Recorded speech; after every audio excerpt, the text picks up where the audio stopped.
Most people who start out in business simply with the purpose of making money often find themselves entangled with the question of management of finances.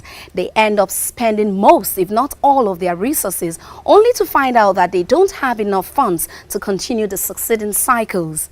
On this episode of the program, we take a look at the topic knowledge capital and mentoring in business growth and development. I'm Vivian Akinyosoye. Welcome to 101 Business. We can't afford to say that there's only 8 hours in a day. You can't afford. If you're going to be a successful entrepreneur, you got to be able, the thing has to be bigger than you. People sometimes just want titles, they want accolades, but they don't want to work for these things. Sometimes having a big title has a lot of responsibility. I tend to see a lot of opportunities in our environment. Nigeria especially being a very virgin territory. The business ideas are never found wanting. Having a business is like having a baby. You carry the idea in you and you nurture it. If you want to project a brand that is successful, that is friendly, you've got to put the right ingredients into it. It's more than just your logo. It's about the experience. Learn more from the experiences of successful businessmen and women on 101 Business, showing on this station.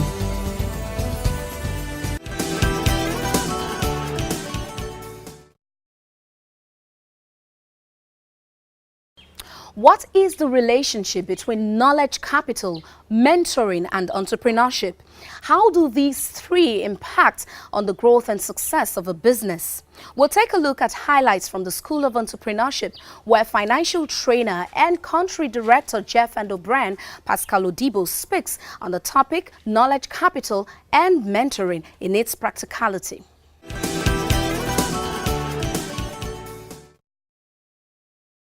If you want to look at mentoring, it's a Greek mythology. Like mentor is somebody's name.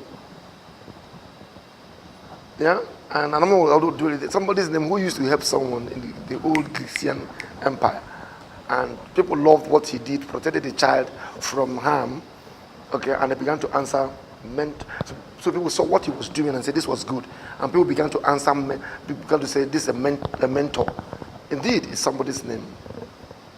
But it's about someone who imparts wisdom, shares knowledge with a less experienced person. The one who is being mentored must desire it. It's something that flows from what? It is initiated from the bottom. Rarely will somebody come to you and say, I want to mentor you. But you should be able to go to someone and say, please mentor me. I've seen you, I've seen your experience, I've seen your standards, and I want to be like you when I grow up. It takes humility. It takes your knowledge of the fact that, listen, I have so much, but it looks as if I'm being frustrated. It looks as though I'm being limited. But I've seen someone who has made success of this thing. Could you please mentoree or the mentee who is the one being mentored? You need to write these things down. The mentoree and the mentee is the one being mentored. Huh? The mentor is the one mentoring what? If you come to me and say, Mr. Pascal, please, I want you to mentor me. You are the mentoree or the mentee. Okay? It means, therefore, that you've seen something in me that you want to take advantage of.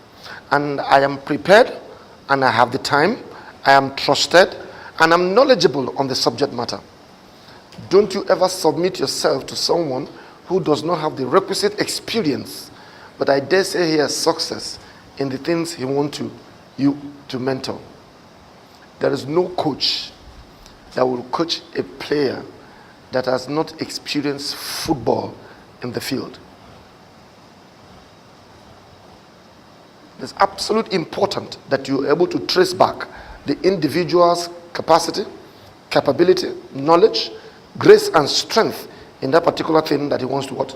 He wants to mentor. You cannot mentor everybody. There are people that if you start mentoring them, they will give you too much trouble.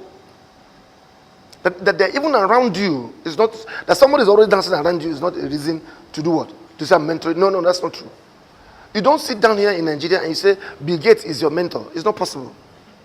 You may like him, like what he does, but it's not your mentor. You don't know him. He doesn't know you. A mentor must what? Must be aware that you are alive and what? Well, that you are looking up to him or her. A mentor must be aware that you're what? Listen, you don't act anyhow. The pressure is on the mentor to do what? To ensure that he passes on what he knows to you. So when he's talking to you, he has a responsibility what? On his shoulders. He knows what he's doing. So you have to sit down with the individual. There's a discussion, there's an understanding that what? That I'm now going to be what? Available for you in the area that you think have expertise and knowledge. That we are classmates does not make us equal. I can be your classmate, you can be my classmate in the school, but since we came out of school, sir, I have exposed myself to various other issues and proclivities that gives me an advantage over you. It will take humility for you to do what? To humble yourself, to come to me and say, listen, please, there are things you know that I want to know. But honestly, to say the truth, some people's life are locked in some people's destinies. There are certain things you may not be able to achieve until someone unlocks it for you. I've been in business for 22 years, 23, 25 years, and I want to get into politics now. Yes. All of a sudden, I will just enter into politics. Your experience, my experience in business for 22 years has nothing to do with the vagaries of politics. I need to find someone that has treaded that path. And I will humble myself to what? To learn the ropes so that I can become a success. In what? In politics. This is where the problem is. Most people, because they had success in various other spheres of life, think that they can translate and transmit that knowledge and wisdom into the other things that they're doing. You're working and you're the finance manager or wherever, and you want to start business, and you just think you're just getting, because you know how to count. Maybe you are working in a multinational that you don't know how the money comes. Oh, by the way, I want to talk to you about that. The difference between big business and an SME. The big business, somebody contributes money. Their job is what? To spend the money well. Here. I hope you understand what I'm saying. As an SME, nobody believes in you except who? Yourself. All right? Now, I now go to knowledge capital, which is the key thing why I'm here. Jeff & O'Brien is an international professional knowledge firm. Right? We do trainings for the first 10, 20% of any financial institution. Listen to me very carefully, because where you play will determine your profitability. So, you cannot be all things to all men. You have to deploy what they call the insecticide principle. When you have taken a route or taken a decision, you use shelters and do what? And kill the other ideas. Because they will raise their head and say, see me. Especially when this one is not working as much as what? As you wanted. Have you seen a woman that had three suitors before she got married? The woman should have been the day you decide that you want to marry Mr. A, all the Mr. B's and C's and all the other people will just begin, they will start calling you. Where have you been? I've been trying to take up, I want to wait tomorrow. If you are stupid, you will reply his call. Whenever you take a decision, whenever you've compared, you've invested time, you've checked the pros and the cons, and you take a decision, do shell talks on the other ones. Because whenever this road begin this road, there will be hiccups on the way. The day you have the first hiccup, you will say, if I had known. You will say, if I had known. Because if you say, if I had known, you now remember that you have killed those ones. You have no other place to go than to do what? Than to go forward. you will need to asphyxiate those other issues and things that can make you think you took a wrong decision. So if it's a woman, delete the man's number. All right?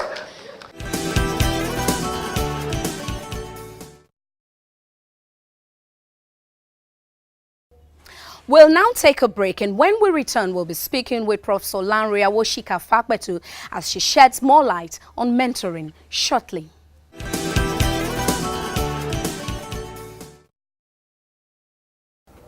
Now, we just saw Pascal Odibo speak on the topic, knowledge capital and mentoring. Now, the question that readily comes to mind is, what is knowledge capital itself? Even though he explained all of that, he spoke extensively on it, I still would want to hear from you your view about knowledge capital itself, because I see two words here, mentorship and knowledge capital. Well, knowledge capital is basically your store of information that would guide decision making. And you can store information in so many ways.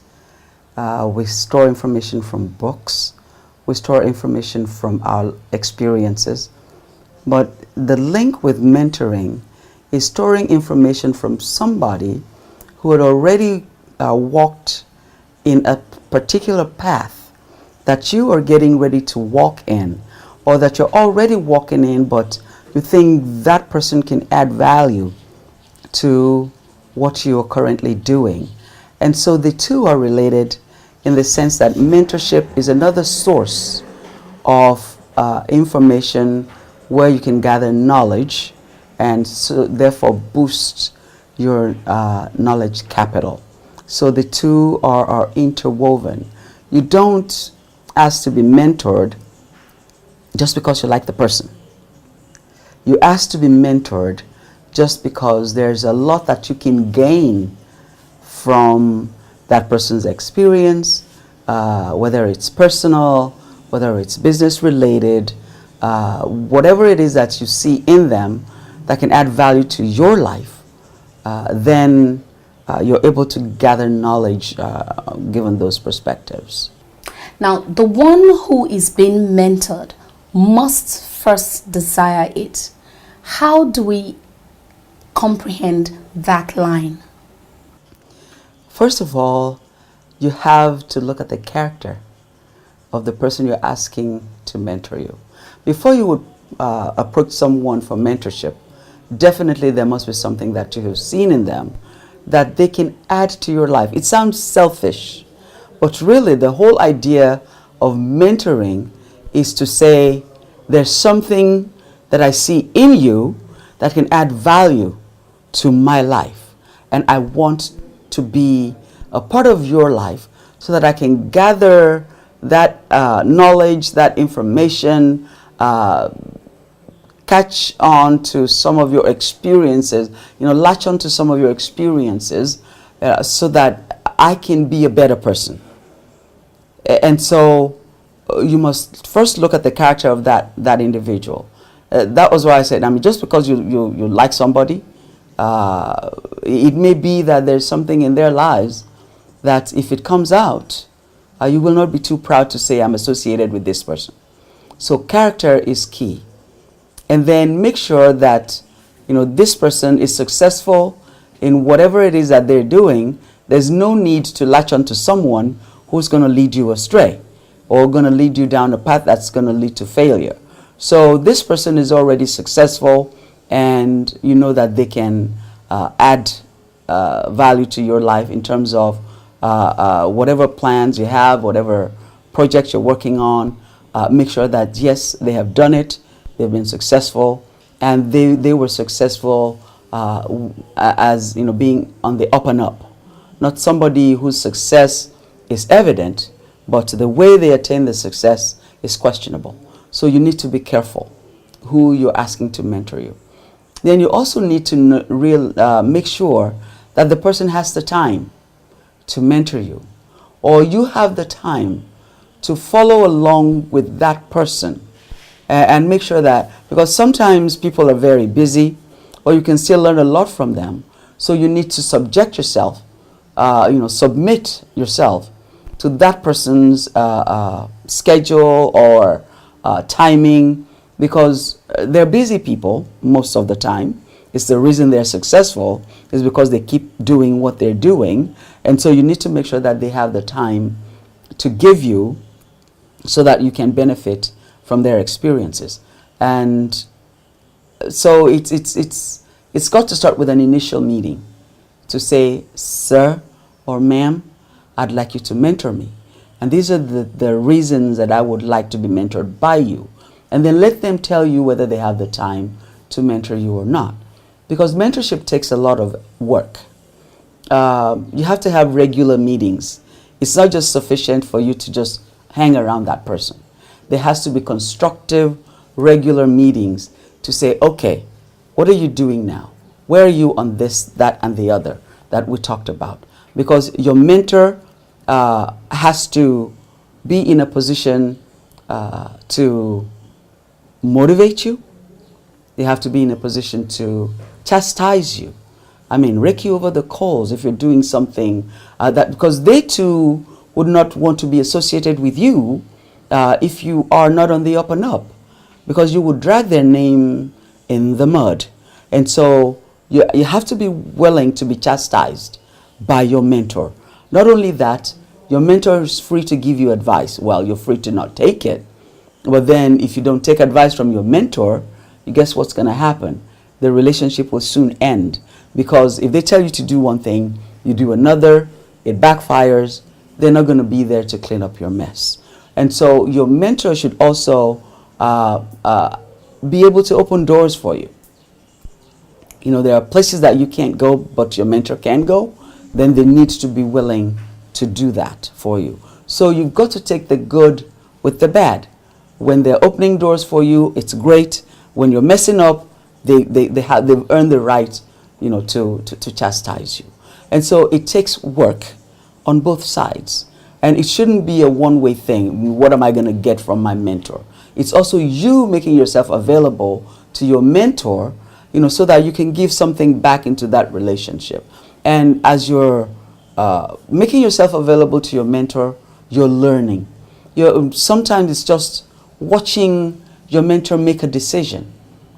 And a lot of people are mentored not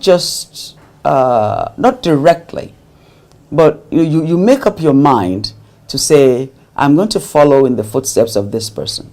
I know they're busy, but if you see them often enough, you can watch what they do, how they make their decisions. I had actually she was my age mate. She worked for me as my assistant when I was in the US. And without me knowing it, she had determined in her mind that I was going to mentor her. And I didn't know until much later when she revealed to me that she was watching me, and usually when I make decisions, her office is right outside of mine. And a lot of times I leave my door open when I'm meeting with people, and I'm talking to them and I'm making decisions on the spot. And when they leave, she gets up and she walks in my office and says, so why did you decide the way you decided? And I'll explain to her, what my reasoning was, what knowledge, what information I had, and what caused me to make the decision that I made. And then what she would then do is when other people come to see me and I'm not there, and she asks them, so what do you want to see her for? And they tell her. Now, having already made such a decision before, she says, well, I know what she's going to tell you. She's going to tell you X, Y, and Z. And so she started using my line of thinking to solve problems in her life, in the life of the university. And ultimately, she started as my personal assistant. By the time I left, she became an associate dean. And now she became an assistant dean. Now she's an associate dean. You know, when she came on, she only had a bachelor's degree. You know, I told her, you can't go too far just sitting on a bachelor's degree. So now she's in her PhD program. And it was a mentorship relationship that was not formalized, but because we were in close proximity, it was possible. And so you have to make sure that you are available to be mentored and that the mentor is available to mentor you, you know, after having picked the right person as a mentor.